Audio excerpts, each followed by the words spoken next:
Mama is just a girl, them sugar. All right. Yeah, no, no. Oh, na, na, na, na, na, na, na, na. Hello, everybody.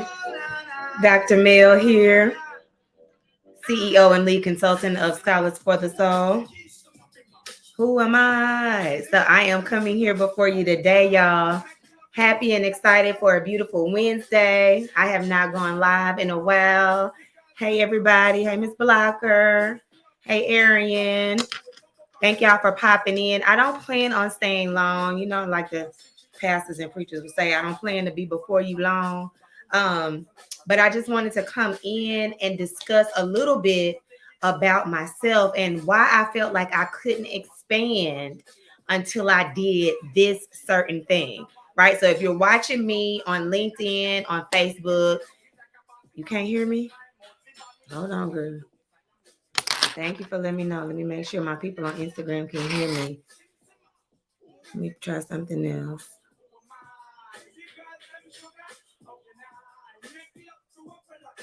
No, it might. Okay, what about now? Can y'all hear me now? Can you hear me now? Can you hear me now? Give me a yes or no. If not, I'm going to go out and come back in because it may have messed up. Who knows with these internet streets. Not yet. Okay, I'm going back out. I'll be back. What happened?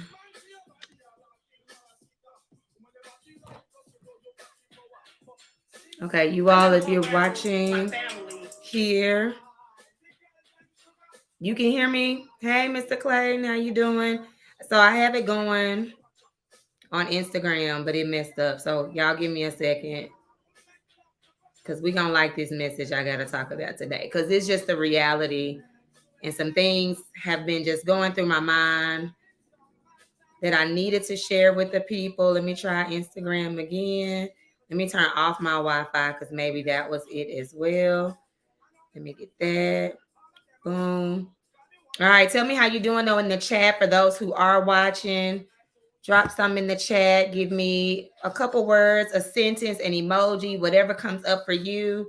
Some of you all may already be into your summer season. I know here in the Central Little Rock, Arkansas area, we are already in the summertime. Okay, some of you all up north may not be in the summertime. Instagram, can y'all hear me now? Let me know in the chat. But it is summertime. As you may hear, Beanie Man, Who Am I, in the background, because I want to let a few people know who I am. Hey, Shauna B. Okay, so you can hear me. Okay, thank you, Arian. Hey, Huey. Hey to everybody else coming on in. Brian Beresford, Decolonized Leadership. Love y'all. Thank y'all for coming in. So I'm doing this because I know that a few more people have gotten to know my page, right? And you see people online, you see the things they post, but I want to let people know more about who Dr. Mel is and what I do. And like some of the, you know, we hear this word all the time talking about your why, right? Your why. So I wanted to kind of talk about a few of my whys because, hey, Crystal, the whys are wising, okay? And I've got a few of them that some of y'all may be able to resonate with because there are a few reasons why I am doing the work that I do. So for those who do not know, I own Scholars for the Soul, an educational solutions firm. Our bread and butter, the thing that we do and we do the best, is culturally responsive teaching and leadership. So we work with schools, teachers, districts, and youth-facing organizations, right? So we're going to get ready to do some work here locally with some other citywide what do you want to call them, organizations that work with our youth. So anything dealing with the babies, working with the babies, that's who we work with. And it's all about culturally responsive teaching because that is the real and only way to teach. I just got to say, let me say it one more time. That is the realest and only way to be teaching. If your work is not centered around the framework of culturally responsive teaching, and I'm going to name drop a few folks, the grandmother, right? And not grandma, but the grand queen mother, Dr. Gloria Latson Billings. We have Geneva Gay. We have Zaretta Hammond. We have Dr. Goldie Muhammad. We have Dr. Chris Emden, It's a lot of folks out here who have wrote some amazing work in pedagogy. Y'all drop some more names of some people who should be represented in the chat for culturally responsive teaching. Liberation work, Dr. Bettina Love, right? Critical love, Dr. Yoli. All of these people who are doing this amazing work, right? Oh, thank you, sis. Myself, I hadn't wrote a book yet. It's doing some things up here, okay? And I've been asked by a few people of when the book is coming. And the good Lord is he's blessing me and pushing me to do that thing. So I'm gonna get to that here very soon. But I was working. Let me give you a little bit of a background, okay? Thank you, sis. I love you. Thank you. Let me give you a little bit of background on me. So I started working in 2008 in education. I'm ELA, meaning English Language Arts, literacy intervention, and I worked in Memphis, Tennessee, right? I worked in 38127, which if you from Memphis or know anything about it, they call it the North Memphis, right? And working there gave me the opportunity to really see that our babies need people like us, people who are for real about their liberation, people who are for real about seeing their genius actualized in front of us, helping them to see their own genius from the many years of educational trauma and neglect they have experienced from other teachers who did not see their genius and didn't see the fullness thereof of the beautiful people that were in front of them. So as I worked there, I then moved back to Arkansas and I worked as a literacy interventionist, which gave me a whole different, yes, area. So Airways is more towards the airport on the other side. North Memphis is right when you come, if you're coming from Arkansas over that bridge downtown area. It's a whole nother part, but Airways is a part of Memphis as well. So we represent all parts. But as I came back to Little Rock, as I came back to Arkansas and did that work as a literacy interventionist, I saw how much support our young people, and it was not coincidental, because I don't think things are coincidental. I think things are very much done by an agenda, right? It was amazing to see, incredible, meaning not believable, to see that the majority of my students were Black boys in my literacy intervention class. So I could only have 15 in that class, and doing that work with them, and also seeing how, as I did, this the killing part, as I did that work with those 15 students in literacy intervention, and as I was preparing them to kill it in their mainstream English class, because I was the interventionist. Now, we had our own curriculum that they wanted, but if you know anything about me, you know I'm a rebel rouser. I disrupt. I've been disrupting since I knew all this liberation stuff was actually a whole framework. I didn't learn this in undergrad. I learned it in my graduate certificate studies about African American literature at University of Memphis, but not in this way. Not in this way. So I've always been that rebel rouser, period. Because when something is not right for our babies, my mouth can't stay quiet. My moves can't stay quiet. I have to speak up and evoke the courage that's already within me. And what happened was I also saw that there was a particular teacher of a particular persuasion, if you know, you know, that had a problem with the fact that the children came back in her class knowing the contents of the text that they were reading, how to critically analyze the text. Because if you know anything about most intervention classes, the students may have some kind of delays with their reading comprehension or decoding skills.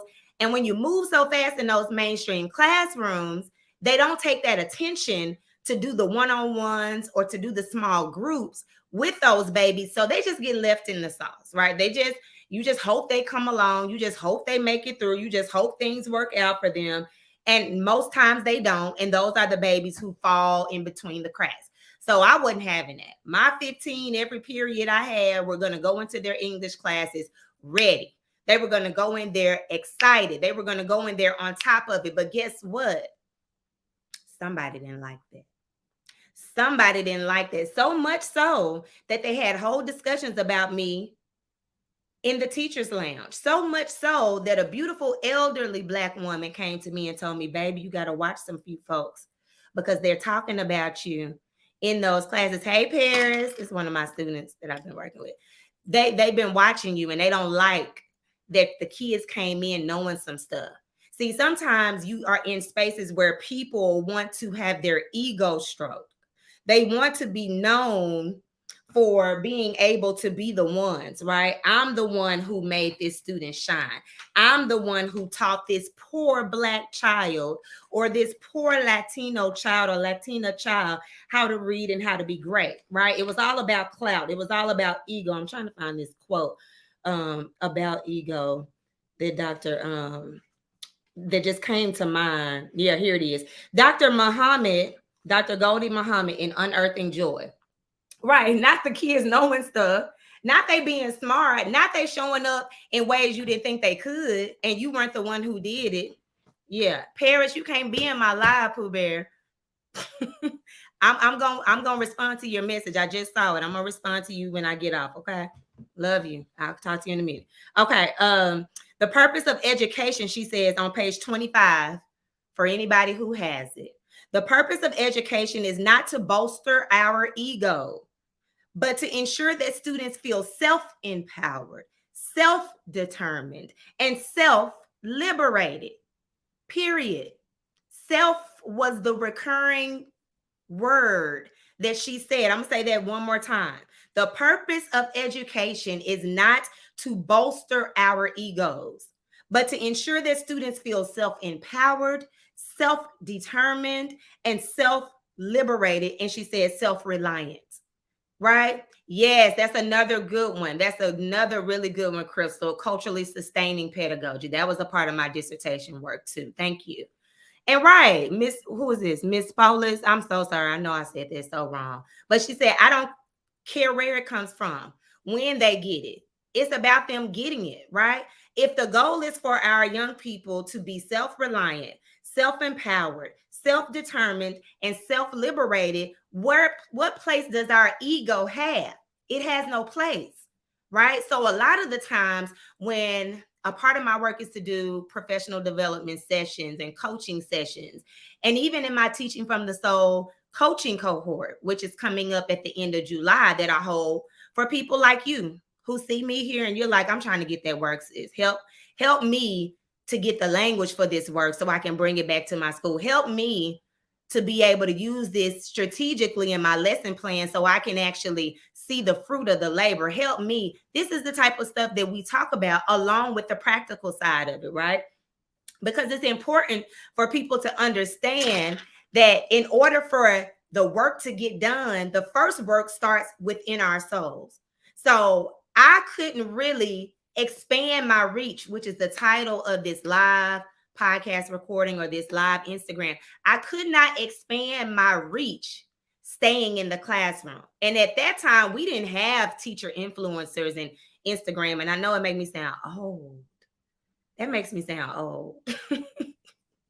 I'm 38. I know people be like, you're not, I'm 38. Bless the Lord. I'm 38.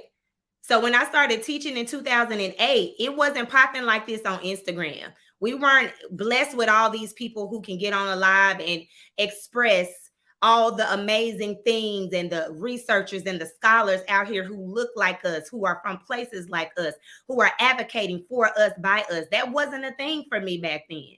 So as I moved from being a teacher, and there was a position for instructional coach.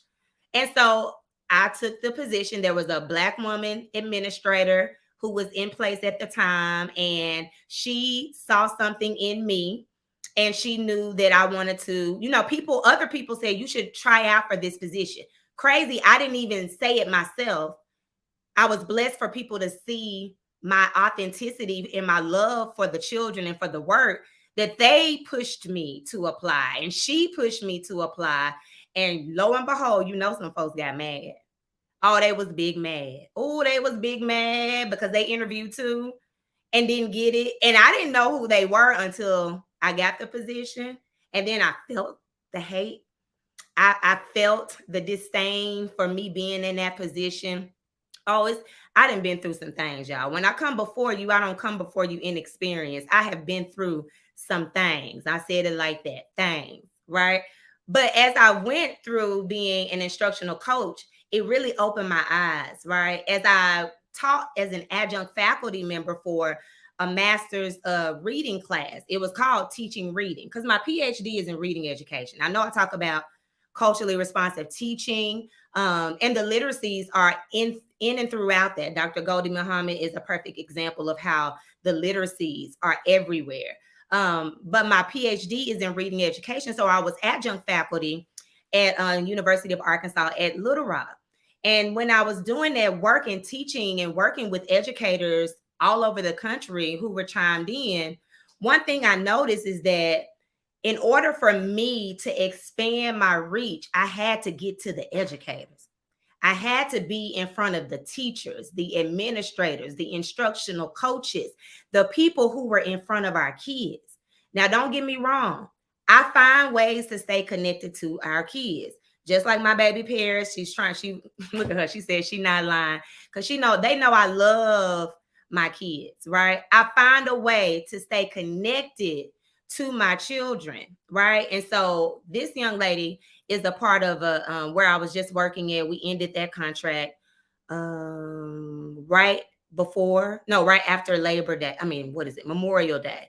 And they're in the 5th grade, and I was doing teacher mentoring and coaching. So I went into the school and would work side by side with the teacher and would model some lessons and would co-plan with her and do all the things for culturally responsive teaching.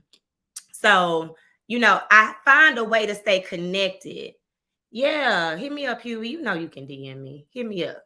I'll help you with that. But yeah, so I found a way to stay connected to the kids, but I knew my reach had to be to the educators because you all are the ones who need the soul work, who need the soul care, who need the encouragement, who need the supporter, who needs someone to help you understand your own power so you're advocating for the right types of professional development, right? You don't deserve to sit in professional development that's not helping you reach the genius of your children.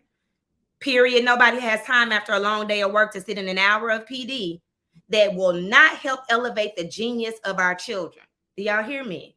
So I help educators to do that because what we talk about is the brain science. And see, people can't refute the science.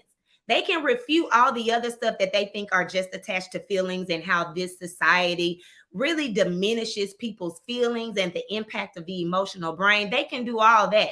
But baby, when you're talking about cognitive neuroscience, they can't refute that. And so some of us are doing this work and we don't even know what it's called. We just know we're doing some good teaching. We know we see it show up in our babies, and kudos to you because I see you too. But there are some of us who need more support. We're not getting the coaching that we need. We're having a good time in class, but we don't see our kids actually shifting their intellectual capacity. It's not expanding. So for me, I knew that I had to go into my own business. And I did that while working in the district. I did it by getting on live, by people seeing me talk about my passion, my experience, the scholarly work that I've researched, my own scholarly work that I've conducted research on, right? And just talking about it. And thankfully, that's how my first contract came. And after that, it was on and popping. I left the school district. So I wrote down some notes of the reasons why I couldn't expand until I did this. And the did this is I had to quit working for the school district so that I could expand my reach to work with educators one-on-one or in small groups. The district is too entrenched in the system for me. It's too much, it's giving too much system, too much, I got to do it this way, or it's not the right way at all. It's giving too much schooling versus educating. Y'all, if you've heard me before, you know the 3 C's.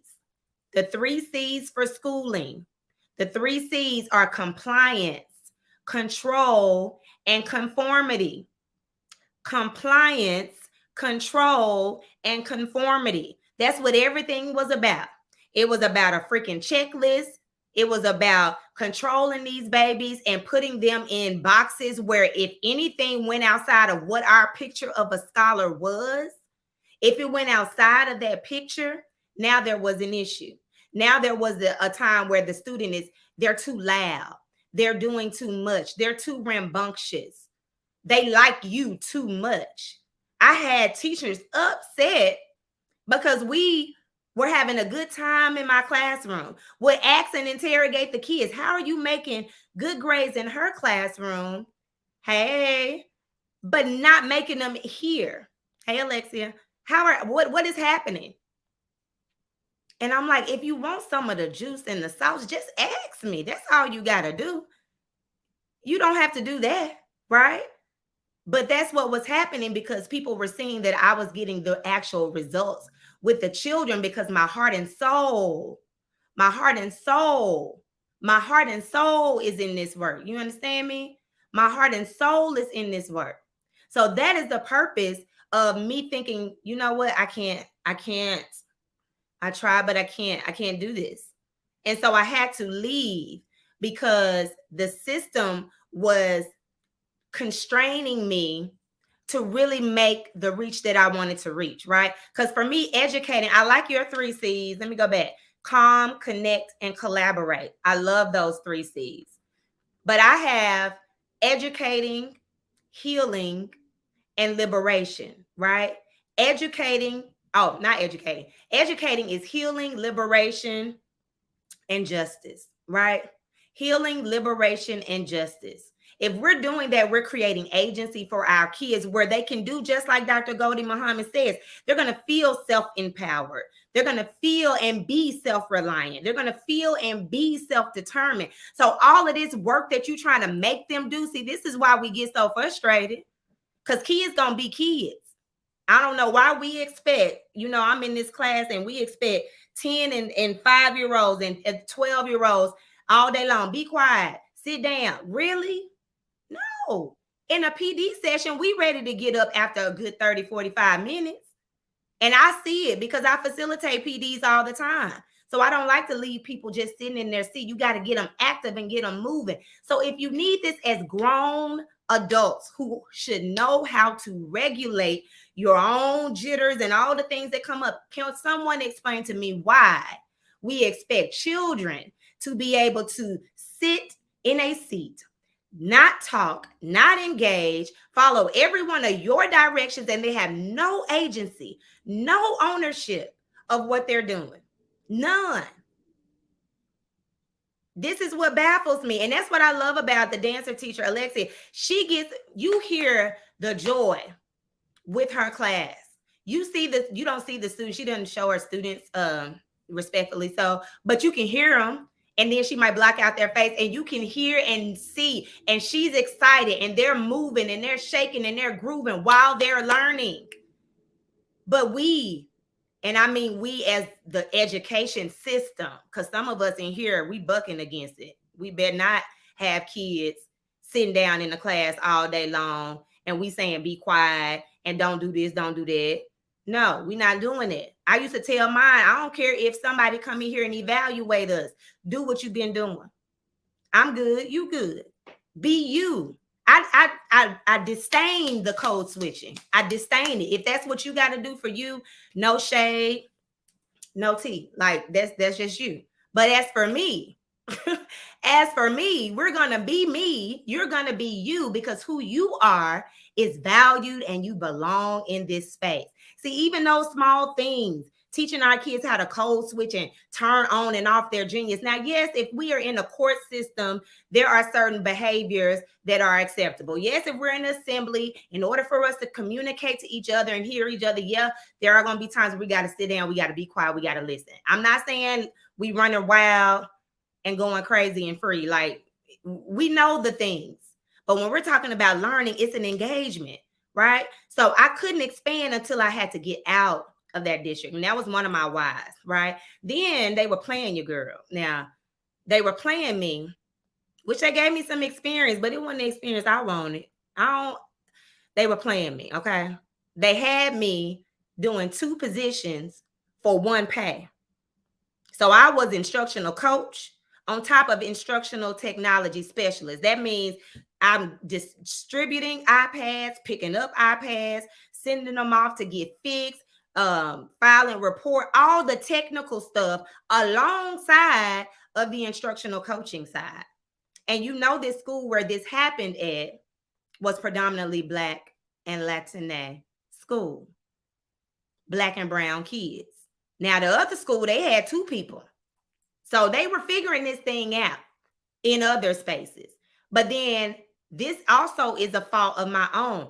Sometimes we, especially for sometimes us as Black women, I'll say for me, myself, there's this idea that, you know, we just got to do what we got to do, right? It's got to get done. And because it's for the kids, we get the things done. But what that did for me in a negative way is it made people think I could do it all. Because I didn't do a lot of complaining. I didn't do a lot of calling. And, you know, I would ask periodically, are we getting somebody else? Whatever. But I just never liked to do a lot of whining and complaining, even though I really probably should have been. So they could respect my time and respect me by paying me 2 salaries. So these systems don't have the systems. I'm not saying there are not people who are caring, who are kind, who are considerate in district spaces, in school administration, because there are, and I've met quite a few. But I'm talking about the system. The system is set up to try to work you to the end, right? And it doesn't care about how tired you are, about how many things are on your to-do list, about what doesn't get done and what does get done. They want you to figure all of that out. So I had to leave. But my biggest part, those were the technical sides. My biggest part was that I wanted, and I understood, y'all, hear me good. I understood that the genius was in educating our teachers, our staff members on how to engage. So when I got that experience for those few years working as an instructional coach, that was the fire under me that told me this is what I'm good at.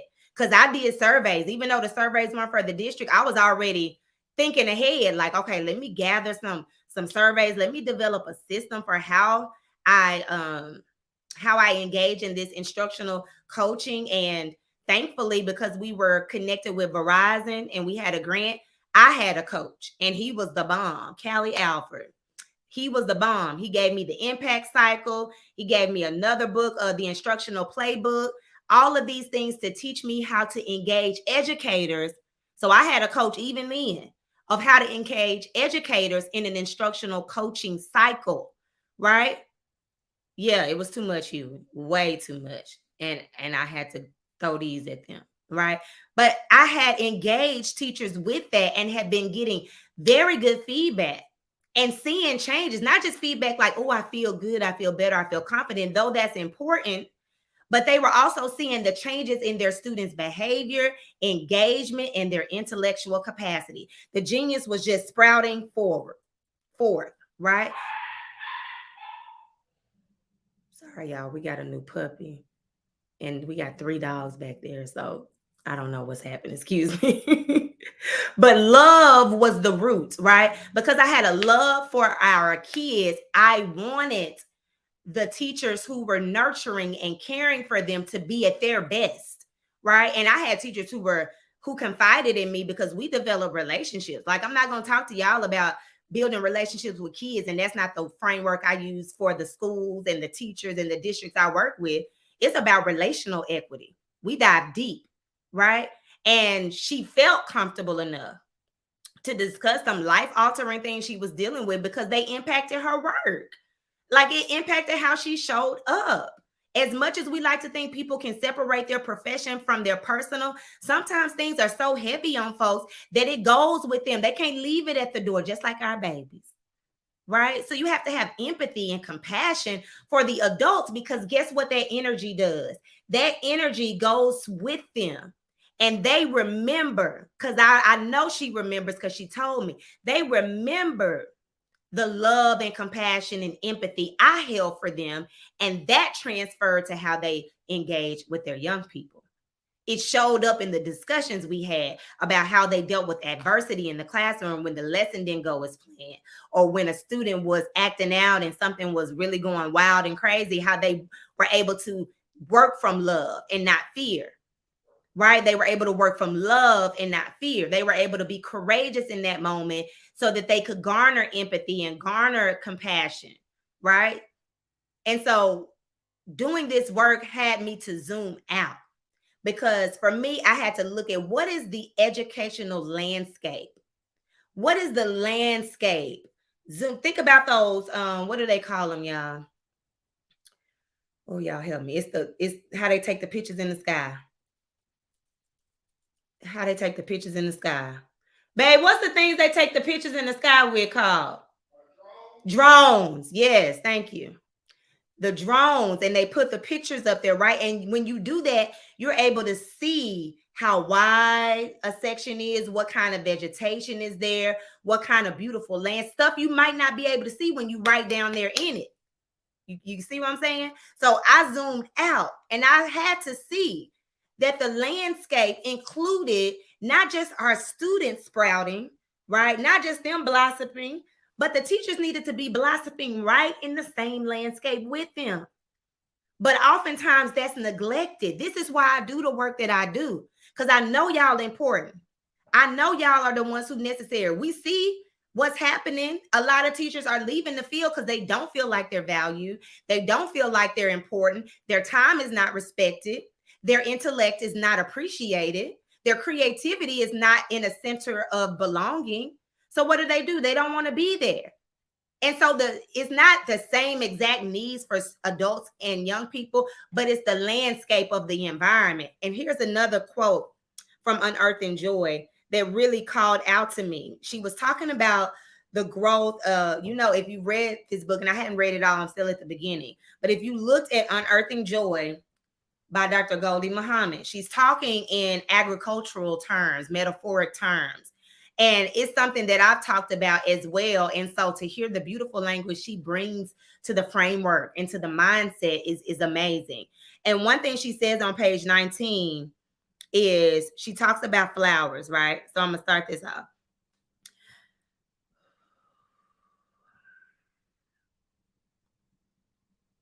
I'm going to just start here. Okay. The growth of a flower calls for work from the educator. The growth of a flower calls for work from the educator, the one who is nurturing the flower to grow. It calls for us to cultivate. I underline that. It calls for us to cultivate, which is a social action and responsibility.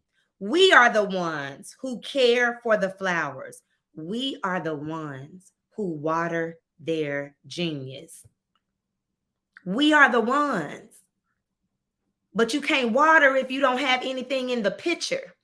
If you don't have anything in your bucket, if you don't have anything inside of you, what can you pour out to water the flowers, to water their genius, to care for them, right? And this is why, again, I do the work that I do, and I really love doing it in the cohort, because we're able to be in a space outside of the school. We're virtual, but we're also able to slow down what creating this lesson plan actually looks like under culturally responsive teaching, under these literacies that are rooted in liberation. So a few quotes, and I'm going to get ready to end, because I just wanted to come on and give people an idea about, like, why do I do what I do? Some people watch me and they hear me and you feel my passion, but some people don't know why. Some people don't know what it's rooted in. And for me, the work is a personal and professional journey. As I grow personally, I also grow professionally. The things I learn from a life aspect coincide with the humans that I work with, whether they're educators, whether I'm doing community educating, right? Because I do work individually with young people. Whatever it is that I'm doing, it's a collective growth journey.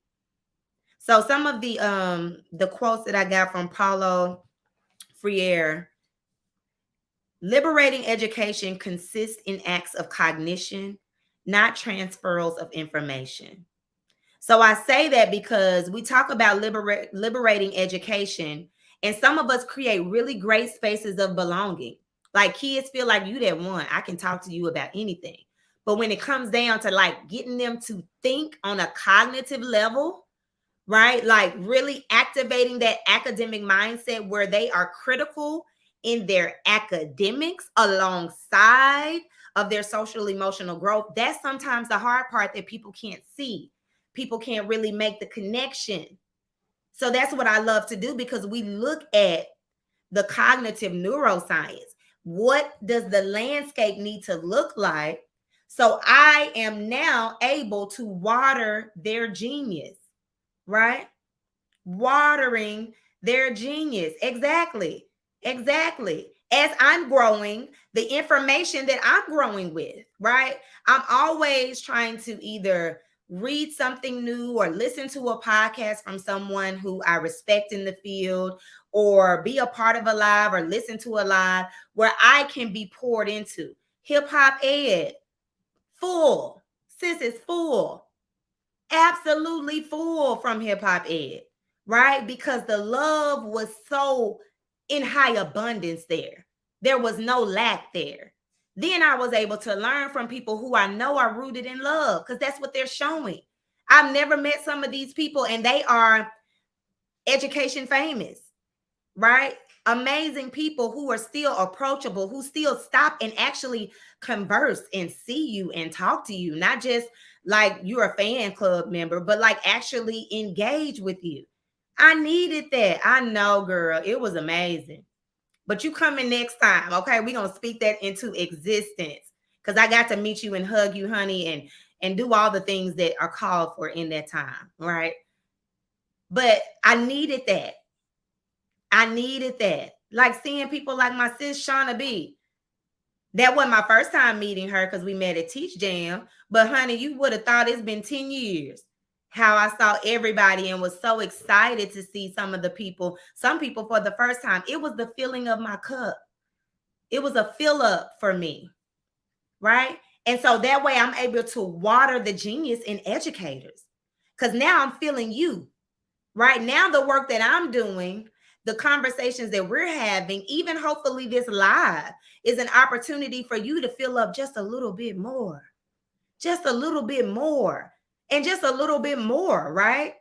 And then you come back and you're able to pour, and you're not running on fumes, right?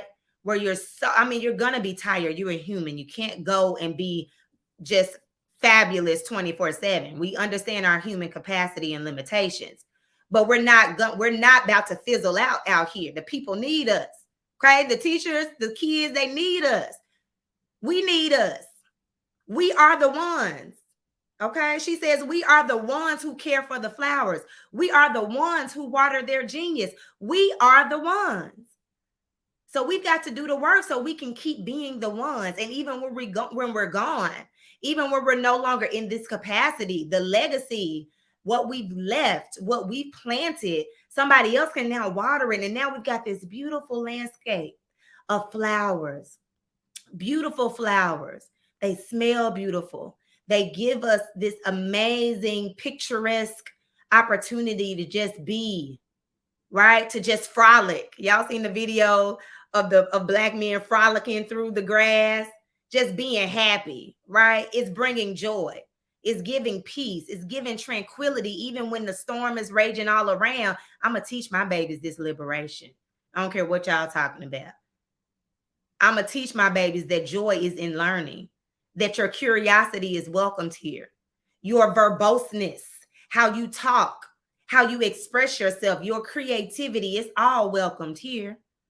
It's all beautiful here, right? Because education, another quote from Paulo Freire, education is freedom, y'all. That's what education is. It's freedom. It's the freedom to be. And then when you're ready to put on and turn up, it's the freedom to be creative. It's the freedom to be curious. It's the freedom to be an intellectual. It's the freedom to mix my African American vernacular with some scholarly language from my dissertation. Like, it's the freedom to be all the things I want to be at the same time. I thank God for this freedom. I had to fight for this freedom. I'm still on a journey to keep this freedom. Nobody's getting this freedom.